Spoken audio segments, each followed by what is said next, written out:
name's Sean Tucker, and as part of my day job, I shoot products for companies. And there's a lot online that you can find about how to shoot small products on tabletops with a white background and just some speed lights, but there's not a lot to show you how to shoot something large like a sofa or a bed or a dining set. So I want to give you some basic tips and tricks for companies who are confused about how do you get good images of your products so that you can get them loaded onto your website for sale. In part one, I'm going to show you how do you light your product and what kind of camera settings you use. Part two, I'm going to show you how to cut that product out onto a white background. And then part three, I'm going to show you how you can recolor your product. Maybe you're someone who makes sofas and you've got 20, 30 different color options of your fabric. You want to be able to take those shots that you've spent loads of time over shooting that one sofa and recolor it to all your different color options, so you've got uniform shots across your site but in all your different color variations. So these are just some basic tips and tricks on how you can shoot your large products well and load them onto your website.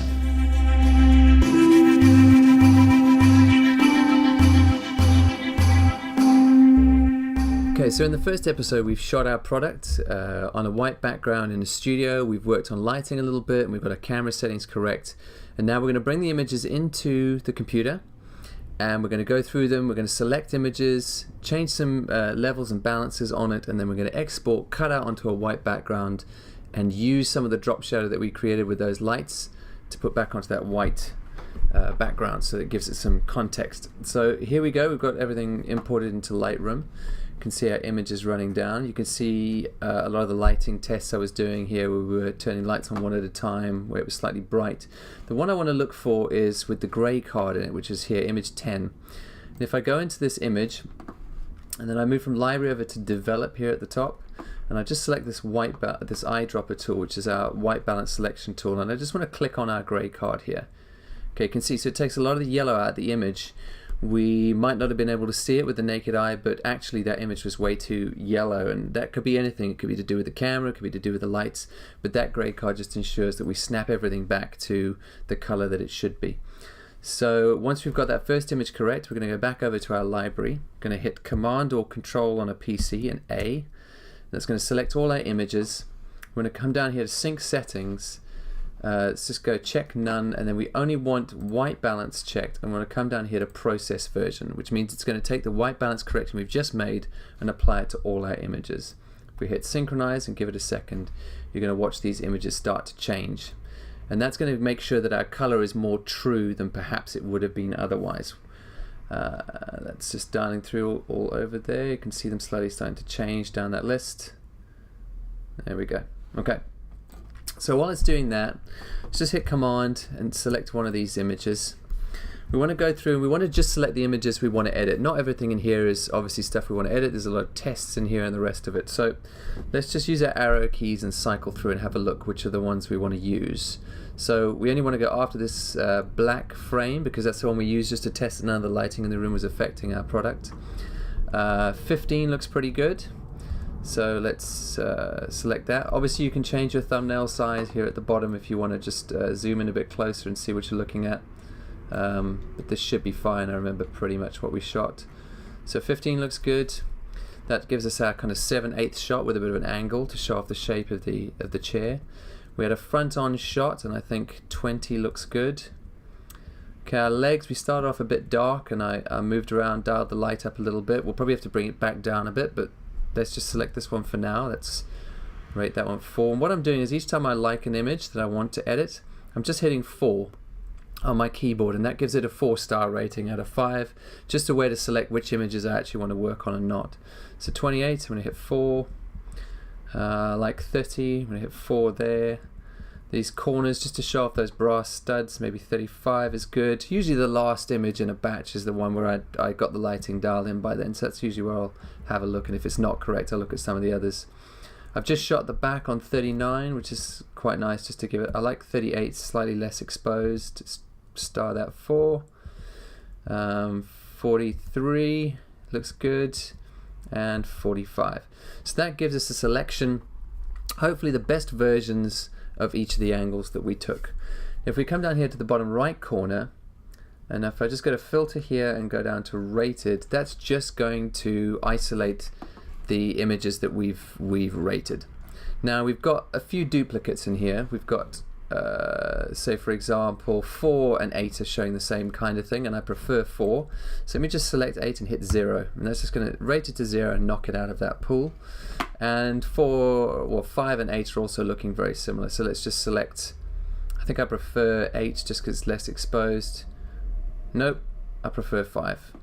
It's showing more of the buttons, so let's just select 8 and hit 0, and that's going to get rid of 8. So now we've got 7 images which we're going to work with and export. A 7/8 angle, front on, a shot, close-up shot of the leg, the side stitching here, close-up shot of the buttons, close-up shot of these brass studs here, and then just a shot of the back on its own as well to show what the back of that chair looks like. Let's start by double-clicking on our first image. And a lot of people are going to try and get their images right in Lightroom. That's not really what I'm trying to do. This isn't going to be a final version. I want to play with my exposure to get it sitting correctly, and then I want to bring back the details and the highlights and shadows to make sure that I've got as much information to work with as possible when I get to the recoloring stage. So just looking at this, I probably want to dial this exposure down a touch on this image just to maintain all those highlights, maybe -10, not too much. And then I want to bring these highlight sliders down, maybe to -8. And that's going to ensure that I've got all my detail in those sliders, if I've got my exposure correct. And on my shadow slider, I just want to go +8. And what I'm doing is I'm taking the highlights down, the shadows up. It's almost flattening out the image and taking some of the contrast out. We can add it back later, but it's just to keep as much of that detail as possible. And if we scroll down here, there's one last thing I want to do. It's not very much I need to do in Lightroom. I just want to hit Enable Profile Corrections, and what this does is it reads the lens that I took this shot with, which was the 70-200 f4, and it knows shooting at 70mm there's going to be a slight bit of barrel distortion, which is just sort of bulging the product perhaps a little bit because of the way the lens is set up. This reads that lens and applies a distortion correction, so it flattens that image back out and also takes out any vignetting from that lens as well. So watch what this does. See, it just flattens that out again. So now we know that our product isn't distorted, it's going to look as is. I want to just apply those corrections across the board. So here we've got our thumbnails along the bottom. I'm just going to, first image is selected, I'm just going to go to the last image, hold shift and click. They're all selected now, and I want to go to sync. And with sync selected, I'm just going to add on basic tone here and lens correction, and that's going to include what we've already done. I can take off white balance if I want because I've already done that. Hit synchronize, and that'll apply those changes across the board for those images. Okay, let's go to our second image. The only thing I need to check now is going through is if some were slightly brighter or softer, I need to just individually dial in the exposure for each of those images. So going to the second image here, we've made those global corrections, but perhaps it needs to come down a touch in exposure. So that's fine, we'll take that down to 20. Okay, the third image needs to come down quite a bit in exposure. This is why we just go through and check each one. I would say 50, -50 is looking good.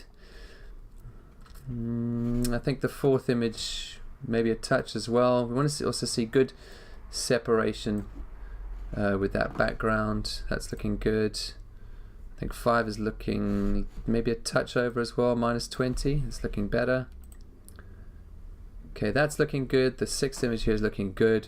The top might be a touch over, but it's fine because we want to focus on these sides anyway. That's where we want the attention to be. So let's keep all the detail in here with these studs. And then this last image may be also down a little touch because on the back there it's looking a little overexposed. Okay, so we've made those corrections to our images. Again, we want to Command A or Control A on a Windows computer. Select them all. We're going to go File, Export. And we're just going to put them in a subfolder on our desktop called Studio Chairs, and scroll down, and we're going to make sure it's JPEG, 100% quality, and Adobe RBG, and hit export. Okay, so we've exported all our images onto our desktop. Let's bring the first one into Photoshop. So we're going to go File, Open. Once we're in Photoshop here, here's our Studio Chairs shot. Let's pick the first one here, this 7/8 angle, and select and open. And there we go, popped into Photoshop. Okay, now looking at the chair, there's a few things we want to do first. We just want to do some basic retouches just to tidy up some untidy edges, maybe some faults in the chair, little scratches on the wood. We just want to do all the cleanup before we start to do the cutout. So for non-destructive editing, and all that means is that you can always go back to the start if you need to. You want to duplicate your background layer. So your original photo is always underneath everything in case you need to backtrack. With that duplicated layer selected, the first thing we want to do is to liquefy. And that's just to straighten some of these edges that are looking a little untidy around here. So if we go to Filter, Liquefy, what we want to do is hit this little top nudge tool at the top. It's called the Forward Warp tool. And with our brush, like the selected, we've got our square bracket keys on our keyboard, and that's going to change the size of that brush. And the important rule you need to remember is you basically need to have the brush size the same size as the curve you're trying to correct, or the warp that you're trying to correct. And what that means is you're going to correct that in as few moves as possible. If you've got a tiny little brush here and you're trying to correct edges, you're going to start to get little jagged bits all over the place, which isn't great. So you want to make sure that that brush is the same size curve as whatever your curve happens to be that you're trying to fix. So let's start here. We just want to see, like here, there's a little bump here which is quite annoying. So let's start to take that out here. And all you're doing is you're putting the center of that circle on the top of that curve, and you're just pulling it back into shape. So here we can pull this up as well. Same size brush as the curve we're trying to correct, and as few moves as possible. The more moves you make, the more of a mess you're going to start to make of those edges. Same size there. We just want to drag that back up. That's looking good. Obviously chairs are lumpy. They're not meant to be perfect straight lines, I don't think. So you're not going to correct everything, but just things that you think are distracting or take the focus away, or sort of draw the eye to the wrong part of the image. I'm just going to straighten out that edge as well, just for this curve to be a bit smoother on that side as well. And then if we head down to the bottom of the image here, you can see this front edge here is looking quite jagged. So let's work on this a little bit as well. Same thing, circle the same size as the curve you're working on, and as few moves as possible. We're just straightening these edges out. That's not looking too bad now. Let's just work on this little bit here as well. It's looking alright. And maybe this little piece here at the back, let's drag that a little bit in, make that curve a little smoother. And that's looking pretty good. Okay, so we don't want to do too much there, but that already looks a little bit better. Let's hit OK. If we turn this layer on and off here, we can sort of see what we've done. We've just kind of straightened out some of those distracting pieces. Still looks like a lumpy, inviting chair, but we've taken out some of those distractions. Okay, the next thing we want to do is, if you're looking close here, you can see that there's a bit of messy material that's sitting in front of that wood there, which doesn't look very attractive, so we want to take that out. Let's create a new layer just by clicking Create New Layer button here at the bottom, and we're going to go in and we're going to start to clone. What we want to make sure that we do first is create a safe zone we can clone in without worrying about the edge. So the best way to do that is using the pen tool, and we're going to use this a lot in a second, so I'll explain it a little bit more. But basically you want to just left click on the line that you want to create, and then click again for the second line you want to create, but hold and drag, and what that's going to do is create a curve for you. And then you want to move this little end here by holding Alt. It's going to turn into a little arrow when you select it and drag it into the direction you want to move next. There are loads of tutorials about how to use the pencil, so I'm not going to spend too much time in this tutorial, but then this will give you an idea. So we've got a line across the top there. We're going to drag for this one here. You can see the angle's not great. We want it to be a sharper angle up here. In fact, let's backtrack a little bit because we want that to be a sharp edge. So let's hold that there. We're going to click and drag for this curve here, and along the bottom we don't need to worry about too much because we're not going to be cloning down here. So what we've done is created a path. We're going to right click in the middle and go Make Selection, and that's going to give you a bounding box to make sure that you're not cloning outside of that box. We're going to come to our clone tool, and I'll show you why this is important now. Again, bracket keys, square bracket keys to change the size of the brush. And what we want to do now is clone from areas of similar tone. You can see there's a little bit of a shadow here that we want to keep going. So we need to clone from this upwards to keep the shape going, and the same all round. So let's hold Alt, and we're just going to select that brush there, that little bit of shadow. And now we're just going to move up and we're going to brush up like so. And what that's going to do is when I get to the top, because I've created that bounding box, it means that I'm not going to move into the material at the top, and it's going to stop me before I start getting out of shape there at the top. And just select all over, just Alt click to select, and then you're going to move around the product, just cloning as you go. Alt to select and clone above. There we go. So we're just moving around, selecting and cloning in, and you can see there it's nice and neatly just sort of holding us within bounds there, so we're not cloning wood on top of our material and making a new mess.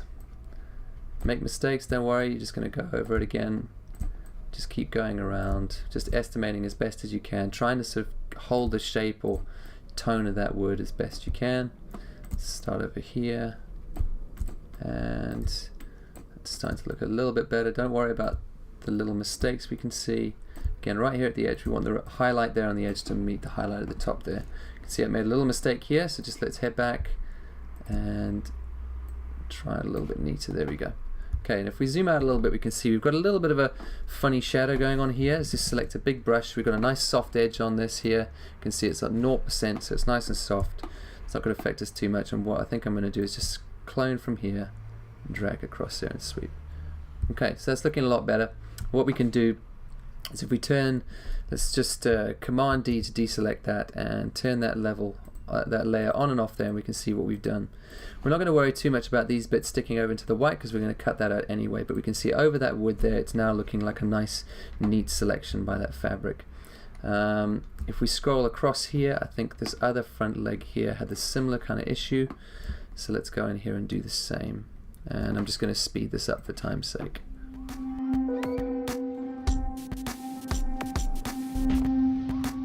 Okay, so we've finished up that left leg as well. If we turn them both on and off now, we can see we've got rid of that material hanging underneath. Like I say, everything that's hanging off the white we're not going to worry about just yet. Okay, next thing we want to do is to get rid of some of the scratches. I noticed some scratches on this wood, especially on the legs here. So let's just come up to our healing brush here.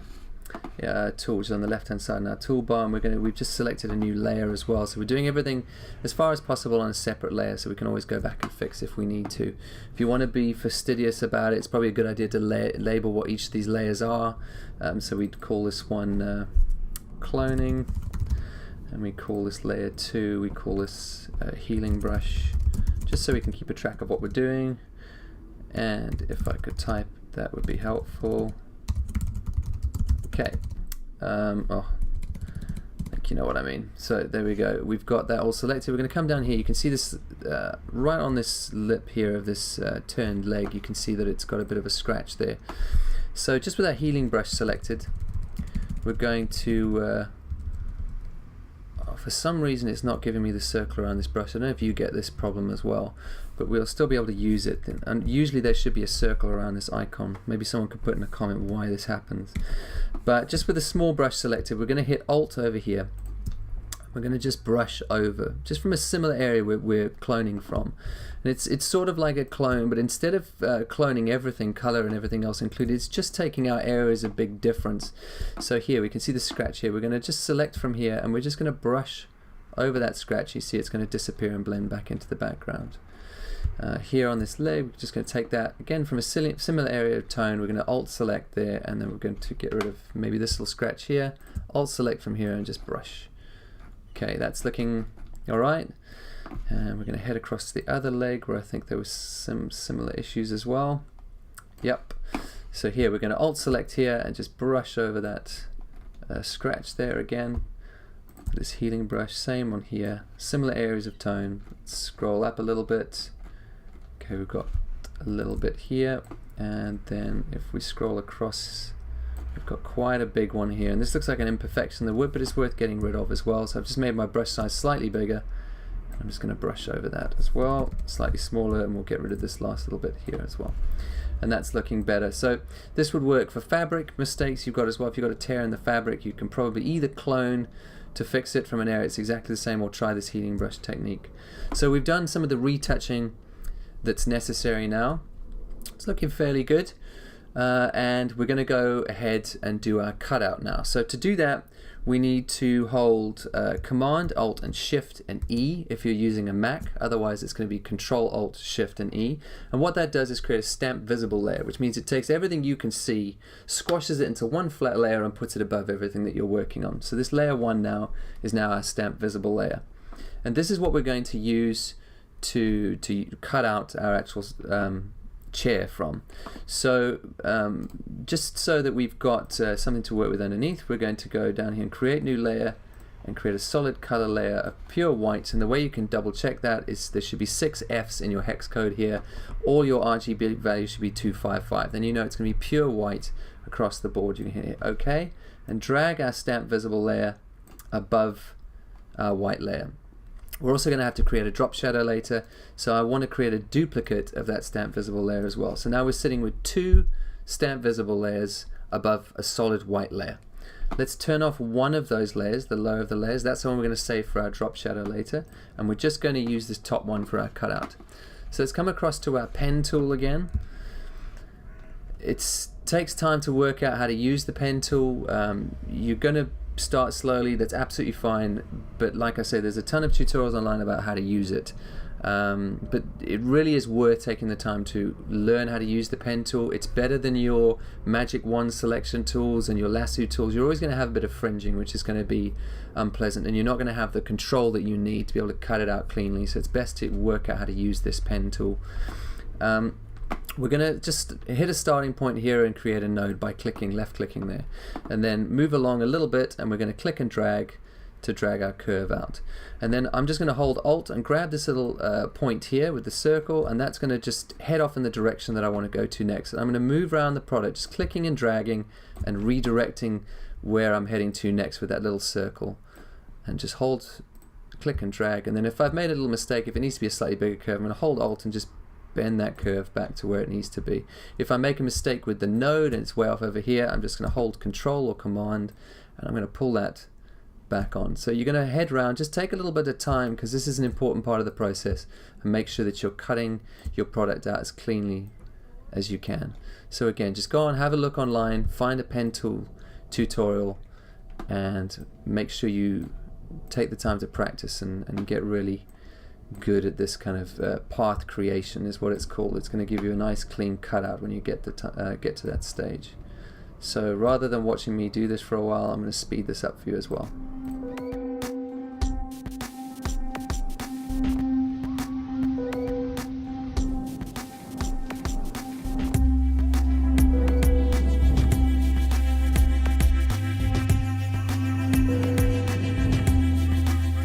Okay, so as we're nearing the end here, just make these last couple of clicks. Try to curve around. When you get to that last point, if you hover over that first square there, you'll see a little circle appear, and all that means is that you're going to close your path now. So when I click on this square, my path closes, and if I zoom out, I can see I should have a bunch of these little lines and black squares all the way around my product. To cut it out now, all I need to do is mask it. And to do that, I just need to right click in the center of that selection and just go down to make selection, left click. Make sure my radius is feathered, so I usually use about 0.2, and all that does is just make sure that it's not a razor hard edge, because that doesn't look good to the eye. You won't see this feathering, it'll be too small, but it's just going to just soften the edge a little bit so it looks a little bit more realistic. So hit OK. We get a little line of marching ants going around. I'm just going to zoom in to show you what I've done. I've left all these fibers outside of that marching ants, as well as some of this hanging material, and that's how we're going to get rid of those little bits as well. So if we zoom out, to create the mask, we're going to come down to the bottom here and just hit our mask button. And what that's going to do is create a layer mask around our product. If we look at this little square on the right hand side here, this is our mask. Everything that's black on that mask is hidden, and everything that's white is revealed. And the reason you should rather use a mask instead of just deleting everything that's outside of that selection is because you can now edit it if you need to. If I wanted to reveal a little bit that I'd hidden, or something, an edge that wasn't looking quite good enough, what I can do is just grab my paintbrush tool, make sure that I'm changed to white here, and then with my mask selected, not the image selected but the actual mask, I can go in anywhere on this image and I can paint stuff back from the background. And similarly, if I flip it to black, I can erase anything. So you can see how you can go and fine tune your edges, zoom right down, take out anything that where you've made a mistake. So let's just go back in our history to before those brush strokes. Now looking at the product on white, it was looking good on that sort of light grey background, but on white it's now looking a little bit dull. So what we can do is come in and we can add a levels layer above here. And just to make sure that our levels are only applied to our product, we can actually apply a mask to the levels that matches the mask for the product underneath by right-clicking on that layer and going to create clipping mask. And this means any selection or correction that I make is only going to apply to that selection underneath, which is just that product. So I think I could be just dragging my midtones up a little bit just to brighten it a touch so it fits in with that stark white background. Just my midtones in the middle here, just adding them, just pulling them a little bit through. I think the shadows are looking pretty good, and I think that's fine. Just that little tweak is going to add that extra punch to it. So just turning it on and off, you can see the difference we've made, just brightening it up a little bit. Okay, so now we want to, I mean, some people would just choose to leave it here, export, put it on the website just with white like this, and that's absolutely fine. Personally, I like to add a little bit of a drop shadow. And if you've managed to shoot your product with that clean white paper underneath, no footprints or scratches on it, but just a clean piece of white paper underneath, it should collect the shadow for you from your lighting that you can then use in this stage. So that's why we duplicated this layer twice. Now let's turn this layer back on. Let's first just label this layer shadow so you can see what we're doing here. Turn this layer back on, and it looks like everything's back to normal. And that's because we have we've got this whole layer underneath, and obviously on top we've got our cutout product, which is sitting over in place. Now what I want to do is I want to come up to the top here and change the blending mode of this shadow layer to darken. And it doesn't look like anything happens, but if I add a solid color layer underneath that shadow layer, you'll be able to see what we've done. So let's add a bright red, drag it underneath shadow there, and you can see what this darken blending mode does. It basically takes out everything of a tonal value higher than a certain point and leaves everything under that point in. So you can see we've got our shadow on that red, but we haven't got the background anymore. Everything's disappeared. Everything's darker than a certain color, so we've still got this light sedan sticking in. And we just really want that shadow underneath. So how are we going to do that? We're going to go to our shadow layer. I'm going to leave the red on just while I'm editing now so I can see what I'm doing. And that shadow layer, I'm going to apply a mask, and I'm going to fill that whole layer with black, just so that we can get rid of everything from the start. We know it's all gone. So I've just filled that with black, and you can see it's all disappeared. Now what I want to do is just paint back in that shadow so that it appears on that layer. So to do that, I'm going to change my foreground color to white with that mask tool selected and go to my brush tool. Make sure it's a nice soft brush. At the moment we've got hardness 100. Let's take it right down to 0. And we want to just sort of bring our flow maybe down to 70% so we can slowly brush this in. Let's zoom in on the bottom part of this image here. And just with a sort of large-ish brush, let's just start to brush in our shadows here. So and we can see we've got right underneath there, it's looking good. Don't want too much, just so that we can see where it's falling, and that's looking pretty good. Okay, if we zoom back out again, we can see on our layer mask exactly what we've done here. We've just revealed that shadow right underneath there with that white. Okay, let's get rid of, just turn off our red layer just by hitting the eye tool here. And it's looking a bit heavy, that drop shadow, so what we can do as well, it's a slightly darker grade than the rest. We can just go and create a levels layer right above that. So it's not going to apply, this levels layer isn't going to apply to the product above it, it's just going to apply to the shadow below. And just like we did before, we're going to right click and we're going to go to create clipping mask. And with that, it's just going to apply to the area that we've revealed. Everything else doesn't need touching anyway. And we're just going to take our highlight tool here and we're going to start to drag it across until it lightens that up, and there's a nice bleed between that between the bright white and those shadows. Let's put it right about here, and then we're going to drag our midtones to the left as well, just to lighten that shadow up a bit. And that is pretty much the most realistic sort of drop shadow you can get on your white background, because you've literally lifted it off your shot. So if we just do a stamp visible layer of everything that we've done now, select that top layer, Command Alt Shift E or Control Alt Shift E on a Windows computer to double check that everything all surrounding our product is white. Let's just click here on our foreground color, and we're going to get our eyedropper tool, and what we should be able to do is click all around the product here, and we should, and this these 6 F's here should not move, it shouldn't change. If we click in here, we see we get DE, DDE2, whatever, that's some gray. So we don't want that. We want this F all the way around. And if we click around the edges of our product all the way around here, we can see that we've got F, F, F everywhere we move around. And that means that if we put this image on a pure white website, it's going to have no borders, it's going to have no hard gray lines on the edge where it's slightly gray, and it's going to blend in seamlessly with your background. And that's looking pretty good. So we've got our image. We can make little tweaks from here. We can sharpen if we want. You can go through and you can start to pull your contrast a little bit. But I think we're looking pretty good. I would maybe make a slight levels adjustment at this point, just maybe bringing up the highlights and just crunching those shadows down, bringing the midtones across. And I think that now is looking pretty good. So we can just go File, Save As, JPEG, and we'll name this Cutout.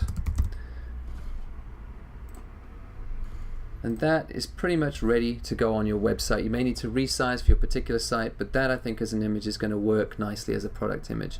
In the next episode, we're going to take a look at how we're going to take that material and recolor it to all your different color options.